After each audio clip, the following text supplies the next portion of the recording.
બચ્ચા આવો ગાડી લેવી છે 65,000 રૂપિયા ખાલી 65,000 ખાલી પાછળ કોઈ પરવાન નહીં 65,000 માં બુલેટ આપી દો ગાડી જોઈ લે મસ્ત ગાડી 65,000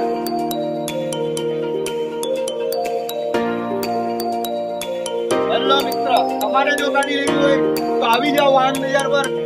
65,000 રૂપિયામાં રોયલ એનફિલ્ડ થંડરબર્ડ 2016 નું મોડલ તમને આપવામાં આવશે ગાડી કેશમાં મળશે 65,000 ફિક્સ કિંમત રહેશે 2016 નું મોડલ ગાડી લેવા માટે વાહન બજાર પર આવી જાઓ અથવા અમારા ઇન્સ્ટાગ્રામ અથવા યુટ્યુબ ચેનલ પર સબસ્ક્રાઇબ કરીને રાખો જેથી નવા અપડેટ મળતા રહે આના સિવાય ગાડીની કન્ડિશન જોઈ શકો